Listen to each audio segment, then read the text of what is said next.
आज अपन शुरू करते हैं दोस्तों राजस्थान के राजवंश। राजस्थान के राजवंशों के बारे में अगर अपन जानकारी प्राप्त करें तो राजस्थान के अलग अलग भागों में अलग अलग राजवंश हुए हैं, जैसे आमेर राजवंश है, बीकानेर राजवंश है, मेवाड़ राजवंश है। इन सभी में से अगर अपन बात करें तो मुख्य और जो सबसे लंबा राजवंश है वो निकल करके आता है आपका मेवाड़ राजवंश।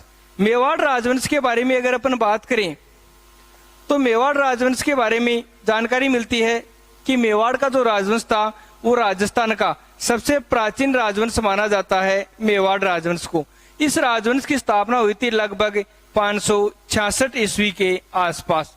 फिर अगर अपन बात करें मेवाड़ के बारे में आगे चल करके तो सबसे पहले अपन बात करते हैं वर्तमान के सापेक्ष मेवाड़ शब्द पर कि वर्तमान के समय कौन से भूभाग को उस वक्त मेवाड़ के नाम से जाना जाता था। तो वर्तमान में अगर अपन बात करें तो मुख्यतः आता है आपका उदयपुर, राजसमंद और राजसमंद के साथ ही साथ आपका निकल करके आता है चित्तौड़गढ़।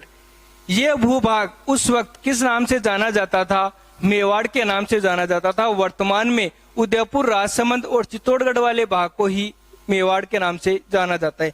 फिर अगर अपन बात करें तो मेवाड़ राजवंश के समय कौन सा भूभाग मेवाड़ के नाम से जाना जाता था, तो जानकारी मिलती है कि उदयपुर, राजसमंद, चित्तौड़गढ़ के अलावा भीलवाड़ा और साथ ही साथ प्रतापगढ़ का जो भूभाग है वो भी किस नाम से जाना जाता था? मेवाड़ के नाम से जाना जाता था। जानकारी मिलती है कि प्राचीन समय में यही मेवाड़ सीवी जनपद के नाम से जाना जाता था। प्राचीन समय में यही मेवाड़।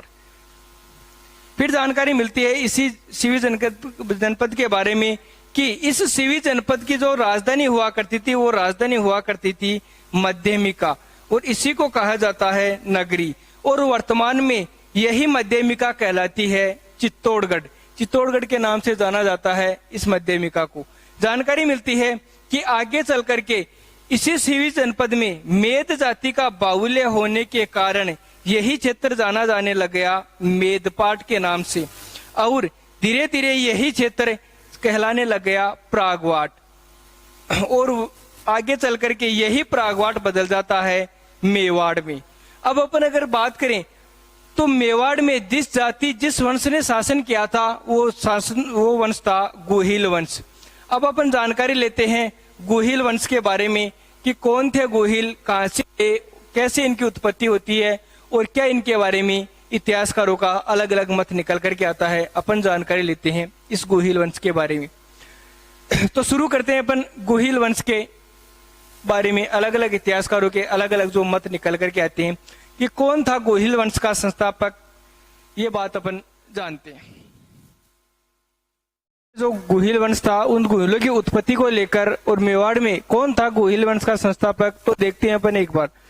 मेवाड़ में जिस राजवंश ने शासन किया वो राजवंश था गोहिल वंश। इसी गोहिल वंश को इतिहास में अलग अलग नामों से लिखा गया है। कई जगह इसी गोहिल वंश को गोहिलोत लिखा जाता है तो कई जगह इसे ही गेहलोत लिखा जाता है। गोहिल और गेहलोत शब्द मारवाड़ी के डिंगल और पिंगल साहित्य के मिश्रण से निकल करके आए हैं। बात करें तो आगे चलकर इन्हीं गोहिलों ने अपने वंश का नाम रखा था सिसोदिया वंश। किस प्रकार गोहिल सिसोदिया बनते हैं बात करते हैं अपन आगे के भाग में। एक बार देखते हैं इन गोहिलों की उत्पत्ति के बारे में। तो जानकारी मिलती है कि कौन था गोहिल वंश का संस्थापक, तो जानकारी मिलती है कि गोहिल वंश का संस्थापक गुहादित्य या गोहिलादित्य नामक व्यक्ति को गोहिल वंश का संस्थापक माना जाता है। बात करते हैं अपन कौन था गोहिलादित्य कौन था, तो इसके बारे में अपन बात करते हैं, जानकारी लेते हैं इसके बारे में। तो गोहिलों की उत्पत्ति को लेकर अलग अलग इतिहासकारों ने अलग अलग मत प्रदर्शित किए हैं। क्या है अलग अलग इतिहासकारों के अलग अलग मत, तो जानकारी लेते हैं अपन इनके बारे में। गोहिलों की उत्पत्ति को लेकर अकबर का दरबारी विद्वान था अबुल फजल। अकबर का दरबारी विद्वान था अबुल फजल। अबुल फजल कहता है गोहिलों की उत्पत्ति के बारे में कि गोहिल ईरान के शासक आदिल नौशेराव के वंशज थे। गोहिल ईरान के शासक आदिल नौसेराव के वंशज बताता है अकबर का विद्वानी दरबार। अब इसी को लेकर अगर अपन बात करें तो जानकारी मिलती है आगे चल करके, इतिहासकार है D.R. भंडारकर। D.R. भंडारकर गोहिलों की उत्पत्ति के बारे में बताता है कि गोहिल ब्राह्मण वंश के थे। गोहिलों की उत्पत्ति के बारे में D.R. भंडारकर कहता है कि गोहिल ब्राह्मण वंश के थे, और इन्हीं में भी ब्राह्मण वंश में भी D.R. भंडारकर ने ब्राह्मणों की एक शाखा बताई है नागर गोत्र। जानकारी मिलती है कि D.R. भंडारकर गोहिलों को नागर गोत्र के ब्राह्मण के बारे में, इनके बारे में जानकारी देता है। फिर अगर अपन बात करें आगे चल करके, तो आगे इतिहासकार आता है गौरी शंकर हीरा ओझा। गौरी शंकर हीरा ओझा इन्हें बताता है सूर्यवंशी। फिर अगर अपन बात करें तो आगे चलकर जानकारी मिलती है, एक अलग ही मत लेकर के आता है colonel Tod. Colonel James Tod बताता है इन्हें विदेशी जाति की संतान, विदेशी गोहिलों की उत्पत्ति के बारे में अलग अलग इतिहासकारों के अलग अलग मत हैं। किस प्रकार अबुल फजल आदिल नौसेराव के वंश से जोड़ता है गोहिलों को, और किस प्रकार D.R. भंडारकर इन्हें नागर गोत्र के ब्राह्मण बताता है, तो आओ जानकारी लेते हैं अपन इनके बारे में एक बार। तो सबसे पहले अपन बात करें आदिल नौसेराव के बारे में कि किस प्रकार अकबर का दरबारी विद्वान अबुल फजल गोहिलों को आदिल नौसेराव के बारे में बताता है। तो जानकारी मिलती है कि विश्व इतिहास में केवल 2 ही वंश ऐसे थे जो उस वक्त सूर्य नमस्कार किया करते थे। एक वंश था मेवाड़ का गोहिल वंश, दूसरा था ईरान का आदिल नौसेराव का वंश। तो जानकारी मिलती है कि आदिल नौसेराव का जो वंश था वो भी सूर्य नमस्कार किया करता था, और साथ ही साथ मेवाड़ के जो गोहिल शासक थे वो भी सूर्य नमस्कार किया करते थे। अगर अपन विश्व इतिहास के अकॉर्डिंग जानकारी ले तो हिंदुओं की परंपरा यही है सूर्य नमस्कार करने की। उसी के आधार पर अकबर के दरबारी विद्वान अबुल फजल ने इन्हें ईरान के शासक आदिल नौसेराव का वंश बताया है। फिर अगर अपन बात करें आगे चल करके तो जानकारी मिलती है कि नागर गोत्र के ब्राह्मण, D.R. भंडारकर ने इन्हें नागर गोत्र के ब्राह्मण बताया है। तो किस प्रकार नागर गोत्र के ब्राह्मण बताया है, ये भी आगे चल करके अपन जानकारी लेते हैं। इसके बाद अगर अपन बात करें तो जानकारी मिलती है अपने को मेवाड़ राजवंश के बारे में। तो थोड़ी सी अपन जानकारी लेते हैं कि किस प्रकार इस वंश की उत्पत्ति होती है। तो जानकारी मिलती है कि गुजरात के समीप एक रियासत थी, नाम था वल्लभी। गुजरात के समीप वल्लभी रियासत थी और यहाँ का शासक था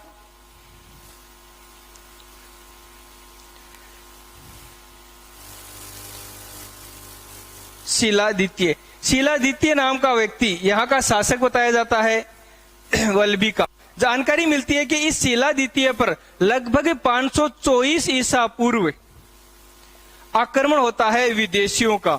विदेशियों में अगर अपन बात करें तो विदेशी आक्रमण होता है हूणों का, हूण आक्रमण होता है, और इस हूण आक्रमण में शीलादित्य मारा जाता है पूरे परिवार सहित। लेकिन यहाँ पर जानकारी मिलती है कि शीलादित्य की एक जिसका पुष्पावती, जिस वक्त हूणों ने आक्रमण किया था उस वक्त यह पुष्पावती गई हुई थी मां अंबा भवानी के दर्शन हेतु। मां अंबा भवानी का मंदिर गुजरात में है और ये गुजरात में दर्शन करने हेतु गई हुई थी। जानकारी मिलती है कि जिस वक्त यह पुष्पावती अंबा भवानी के दर्शन हेतु गई हुई थी उस वक्त यह पुष्पावती थी गर्भवती। जानकारी मिलती है कि जब हूणों को पता चलता है इस बात का कि शीलादित्य की एक पत्नी जो अभी गर्भवती है वो अभी जीवित है, तो जानकारी मिलती है कि हूण पीछे पड़ जाते हैं पुष्पावती, और आखिरकार एक स्त्री कितने एक दिन स्वयं की और स्वयं के गर्भ में पल रहे इस बच्चे की रक्षा कर पाती है। तो इसको देखते हुए जानकारी मिलती है कि यह पुष्पावती जाकर के शरण लेती है एक गुफा में, और एक गुफा में शरण लेते हुए ये एक बच्चे को जन्म देती है। गुफा में बच्चे को जन्म देने के कारण उस बच्चे का नाम रखा गया गुहादित्य या गुहिला। और यही व्यक्ति आगे चल करके गुहिल वंश का संस्थापक बनता है। फिर अगर बात करें तो अलग अलग इतिहासकारों के अलग अलग मत निकल करके आते हैं। मेवाड़ के राजवंश के बारे में अगर बात करें तो अलग अलग व्यक्तियों का अलग अलग समय का शासनकाल निकल करके आता है। इसी क्रम में अगर अपन बात करें तो जानकारी मिलती है दूसरी हमें कि गुजरात के समीप दूसरी रियासत हुआ करती थी ईडर। गुजरात के समीप ईडर नाम की एक रियासत हुआ करती थी और यहाँ का शासक हुआ करता नागादित्य। नागादित्य के बारे में जानकारी मिलती है कि नागादित्य के समय में नागादित्य की हत्या कर दी जाती है और इसकी पत्नी थी जानकारी मिलती है कि नागादित्य की पत्नी अपने 3 वर्ष को लेकर के शरण लेती है कमलावती में। कमलावती में शरण लेती है अपने 3 वर्षीय पुत्र को लेकर नागादित्य की पत्नी। जानकारी मिलती है इस नागादित्य की पत्नी के बारे में कि आखिरकार ये स्त्री इस लड़के की कितने दिन रक्षा कर पाती है।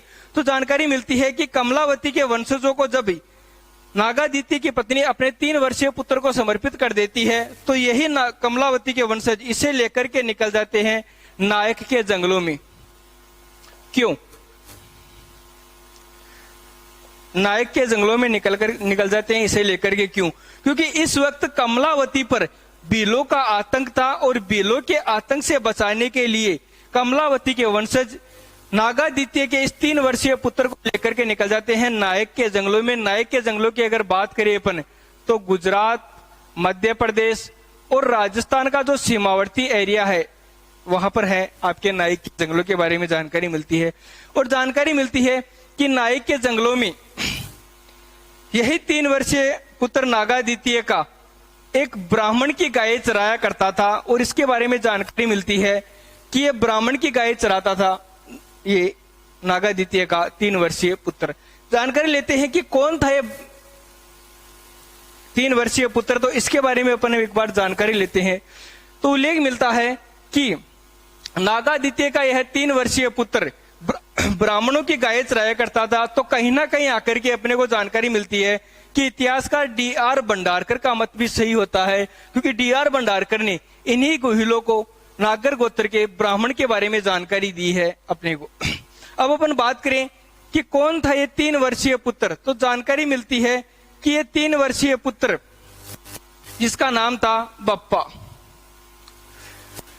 यह बप्पा जंगल में रहता ब्राह्मणों के पास और ब्राह्मणों के पास रहते हुए ये हारित ऋषि की गाय चराया करता था। हारित ऋषि की गाय चराता था यही नागादित्य का 3 वर्षीय पुत्र जिसका नाम था बप्पा। जानकारी मिलती है कि हारित ऋषि का बप्पा के साथ अत्यधिक स्नेह था, लेकिन यही बप्पा मंद बुद्धि होने के कारण हारित ऋषि की गाय चराया करता था। अब अपन जानकारी लेते हैं इसी बप्पा के बारे में कि जो एक बालक 3 वर्ष का बालक जो हारित ऋषि की गाय चराता था, साथ ही साथ वो मंद बुद्धि भी बताया गया है। तो जानकारी लेते हैं कि कौन था बप्पा, क्या थी इसके बारे में। तो बप्पा के बारे में हमें सबसे पहले जानकारी जो मिलती है वो जानकारी मिलती है कि बप्पा, सबसे पहले अपन देखें तो 2 पक्षों में इसकी जानकारी मिलती है। एक मिलती है इसका शारीरिक चित्रण और दूसरी जानकारी ले तो मिलता है अपने को इसका मानसिक।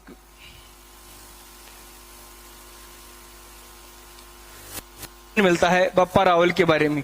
फिर अगर अपन बात करें इसी बप्पा के बारे में तो हमें जानकारी मिलती है कि यही बप्पा जो हारित ऋषि की गाय चराया करता था, इसका मूल नाम था कालभोज। बप्पा का मूल नाम बताया गया है कालभोज। तो कई इतिहासकार बताते हैं कि इसी बप्पा का मूल नाम तो था इसी बप्पा का मूल नाम कालभोज था। इसने उपाधि धारण की थी किसकी? बप्पा रावल की। कई इतिहासकार बताते हैं कि बप्पा का मूल नाम तो था बप्पा और इसने उपाधि धारण की थी कालभोज की। कालभोज का अर्थ होता है समय को जीतने वाला।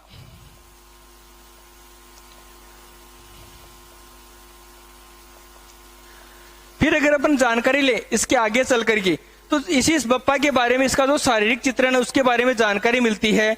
सबसे पहले अपने को जानकारी मिलती है कि बप्पा 8 फीट लंबा था।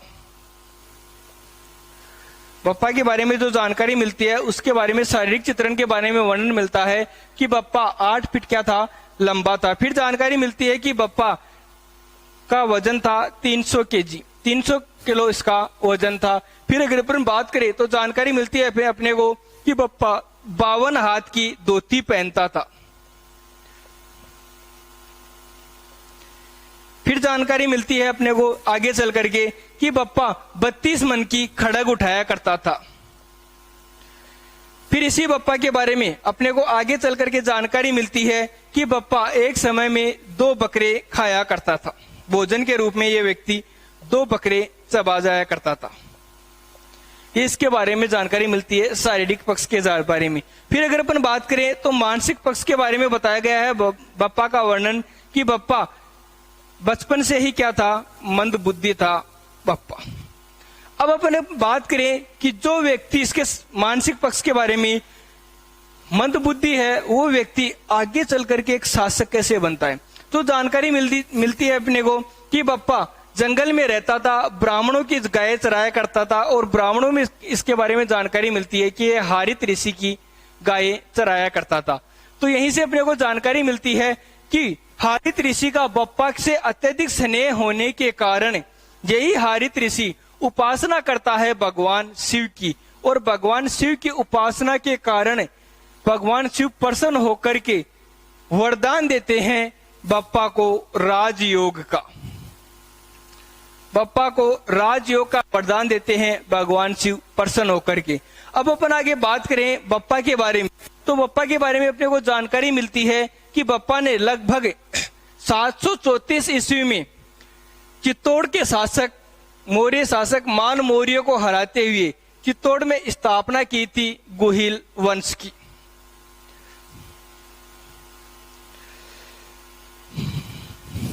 अब अपने को जानकारी मिलती है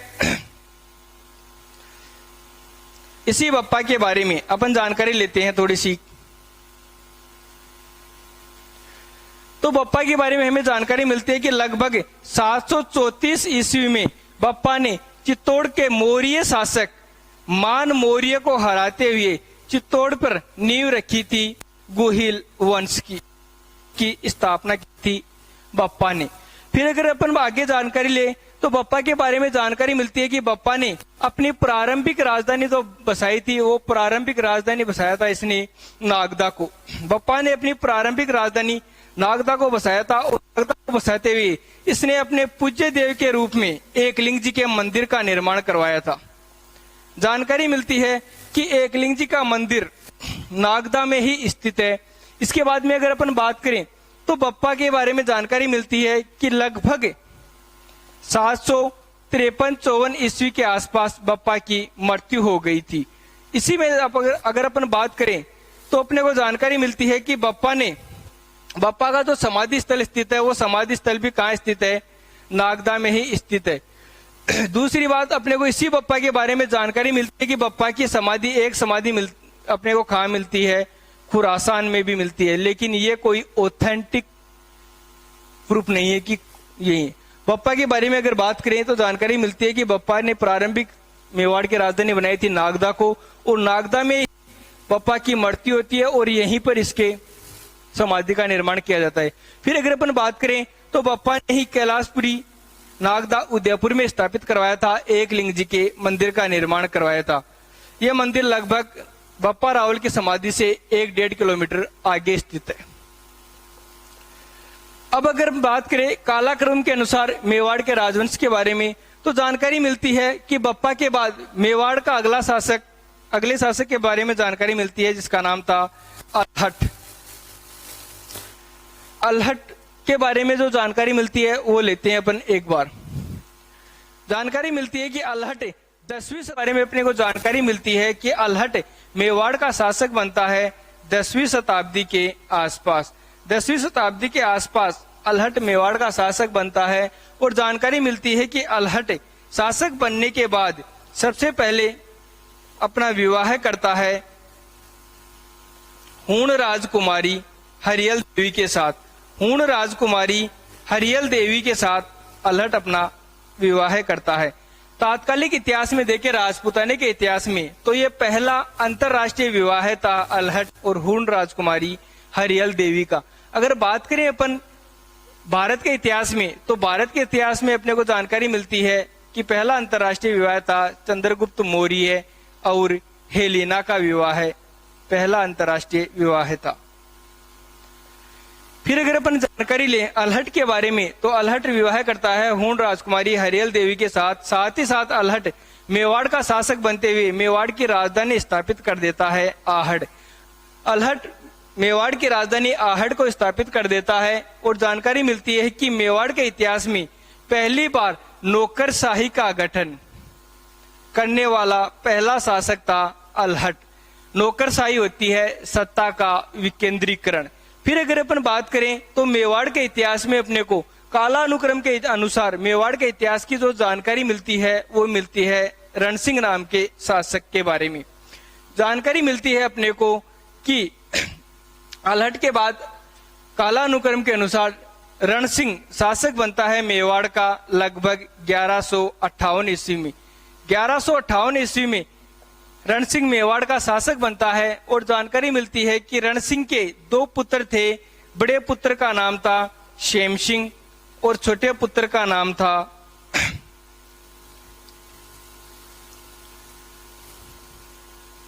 कुमार सिंह। शेम सिंह और कुमार सिंह 2 पुत्रों के बारे में अपने को जानकारी मिलती है कि रणसिंह के 2 पुत्र थे। एक का नाम था शेम सिंह, दूसरे का नाम था राहब। जानकारी मिलती है राजवंश के बारे में। अगर अपन बात करें तो राजवंश में राजा का जो उत्तराधिकारी होता था राजा की संपत्ति पर संपूर्ण अधिकार उसी व्यक्ति का हुआ करता था।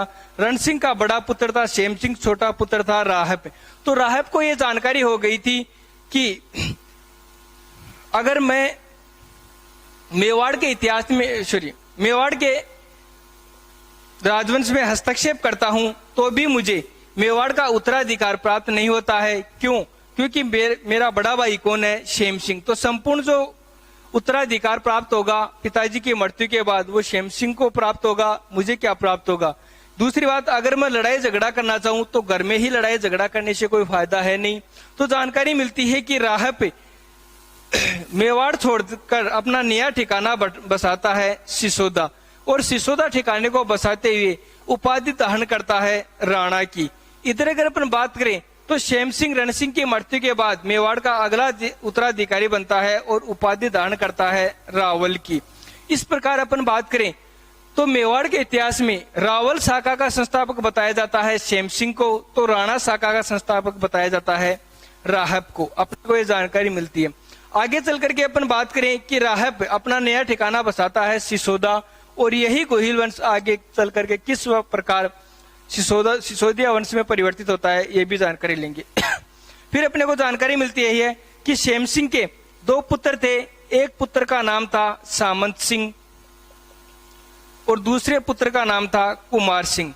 जानकारी मिलती है कि सामंत सिंह के समय में जालोर के शासक कीतूपाल ने मेवाड़ पर आक्रमण किया था और मेवाड़ पर आक्रमण करते हुए मेवाड़ पर अधिकार कर लेता है कीतूपाल सिंह और उसी समय जानकारी मिलती है कि मृत्यु हो जाती है सामंत सिंह की। जानकारी मिलती है कि सामंत सिंह की मृत्यु के समय सामंत सिंह निसंतान था, जिसके कारण सामंत सिंह का उत्तराधिकारी बनता है कुमार सिंह। कुमार सिंह रावल शाखा का अगला उत्तराधिकारी बनता है और कुमार सिंह जैसे ही शासक बनता है, शासक बनते ही कुमार सिंह ने सबसे पहले कुमार सिंह आक्रमण करता है जालोर के शासक कीतूपाल पर और कीतूपाल पर आक्रमण करते हुए पुनः मेवाड़ प्राप्त करता है कुमार सिंह। अब अगर आगे बात करें तो मेवाड़ पर आगे शाखा चलती है कुमार सिंह की। कुमार सिंह के बाद मेवाड़ के इतिहास में अगले शासक का नाम मिलता है कि कुमार सिंह के बाद मेवाड़ का अगला शासक बनता है जेतर सिंह। जेतर सिंह मेवाड़ का अगला शासक बनता है। जेतर सिंह के काल के बारे में अगर बात करें तो जेतर सिंह का शासनकाल रहा था लगभग 1213 ईस्वी से लेकर के 1253 ईस्वी तक। जेतर सिंह के बाद मेवाड़ का अगला उत्तराधिकारी बनता है जेतर सिंह का पुत्र तेज सिंह। तेज सिंह के बारे में अपने को जानकारी मिलती है। कि तेज सिंह का जो शासनकाल रहा था वो शासनकाल रहा था लगभग 1253 से लेकर के 1273 ईस्वी तक। फिर आगे जानकारी मिलती है कि तेज सिंह के बाद अगला उत्तराधिकारी बनता है तेज सिंह का समर सिंह। समर सिंह के बारे में अपने को जानकारी मिलती है कि समर सिंह शासक रहता है लगभग 1273 ईस्वी से लेकर के 1301 ईस्वी तक। और 1301 ईस्वी से लेकर के सामंत सिंह के बाद मेवाड़ का अगला शासक बनता है रावल रतन सिंह। रतन सिंह के बारे में जानकारी मिलती है कि रतन सिंह 1301 से लेकर के 1303 तक मेवाड़ का शासक बन रहता है। अब अपन जानकारी लेते हैं जेतर सिंह, तेज सिंह, समर सिंह और रतन सिंह के बारे में। तो जानकारी मिलती है अपने को आगे चल करके इन्हीं तेज सिंह, समर सिंह और रतन सिंह के बारे में।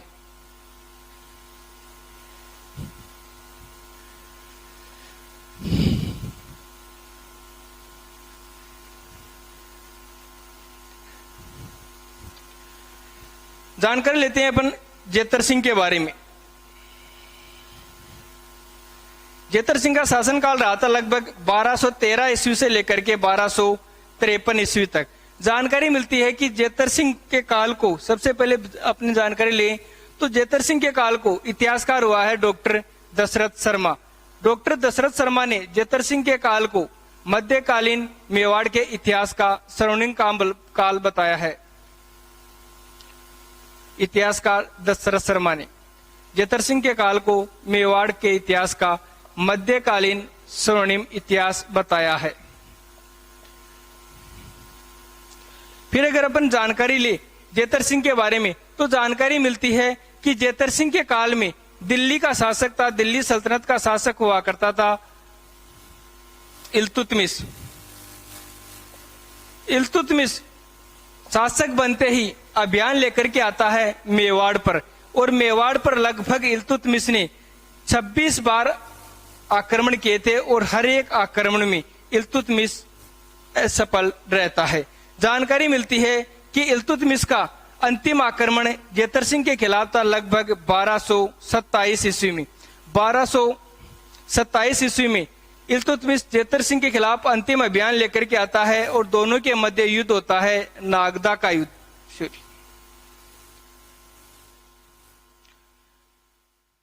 लगभग 1227 ईस्वी के आसपास मेवाड़ पर अपना अगला अभियान लेकर के आता है और यह युद्ध जाना जाता है भूताला के युद्ध के नाम से। जानकारी मिलती है कि यह युद्ध नागौर के आसपास लड़ा गया था और इस युद्ध में भी जेतर सिंह से परास्त होता है इल्तुतमिश। इस युद्ध में परास्त होने के बाद इल्तुतमिश के बारे में जानकारी मिलती है कि इल्तुतमिश लगभग 1232 ईस्वी के आसपास अगला अभियान लेकर के आता है मेवाड़ पर। इस दौरान इल्तुतमिश मेवाड़ की राजधानी नागदा को ध्वस्त कर देता है, जिस कारण जानकारी मिलती है कि जेतर सिंह अपनी नई राजधानी के रूप में बसाता है चित्तौड़गढ़ को। चित्तौड़गढ़ को जेतर सिंह अपनी नई राजधानी के रूप में बसाता है। मेवाड़ के इतिहास में चित्तौड़ को राजधानी बनाने वाला पहला शासक जाना जाता है किसको? जेतर सिंह को जाना जाता है पहला शासक। अब अपन अगर बात करें तो जेतर सिंह के बाद में अपने को जानकारी मिलती है तेज सिंह के बारे में। तेज सिंह का शासनकाल रहा था लगभग 1253 से लेकर 1273 ईस्वी तक। कई जगह यही इतिहास लिखा जाता है 76 ईस्वी तक। अलग अलग इतिहासकार अलग अलग डेट बताते हैं। जानकारी लेते हैं अपन आगे चल करके कि इल्तुतमिश के बाद इल्तुतमिश का अगला शासक बनता है, उत्तराधिकारी बनता है तेज सिंह। तेज सिंह के बारे में जानकारी मिलती है कि तेज सिंह का शासनकाल लगभग 1253 ईस्वी से लेकर के 1273 ईस्वी तक रहता है। तेज सिंह के काल में जानकारी मिलती है कि तेज सिंह के काल में मेवाड़ के इतिहास का पहला स्वर्णिम चित्रकला का ग्रंथ लिखा गया था। मेवाड़ के इतिहास का पहला ग्रंथ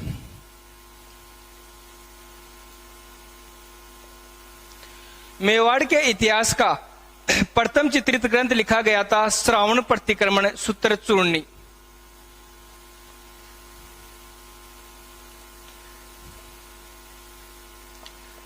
श्रावण प्रतिक्रमण सूत्र चूर्णी ग्रंथ लिखा गया था कमल चंद्र द्वारा आहड़ में।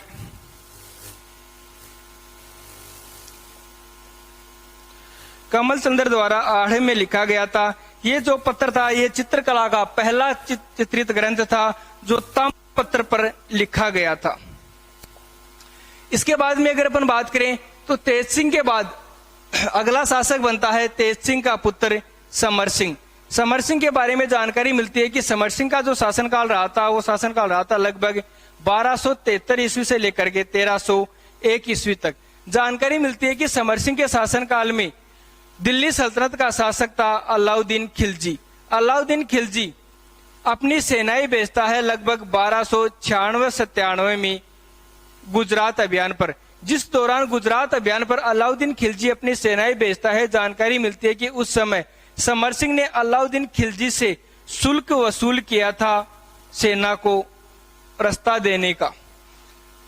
फिर जानकारी मिलती है कि इसी समर सिंह का भाई था जिसका नाम था कुंभकर्ण। यह कुंभकर्ण नेपाल में स्थापित करता है गुहिल वंश। नेपाल में गुहिल वंश का संस्थापक बताया जाता है समर सिंह के भाई कुंभकर्ण को, समर सिंह के पुत्र कुंभकर्ण को बताया जाता है नेपाल में गुहिल वंश का संस्थापक। फिर अगर अपन बात करें समर सिंह के बाद मेवाड़ का अगला उत्तराधिकारी बनता है रावल रतन सिंह। रावल रतन सिंह के बारे में अपने को जो जानकारी मिलती है वो जानकारी लेते हैं अपन एक बार रावल रतन सिंह के बारे में।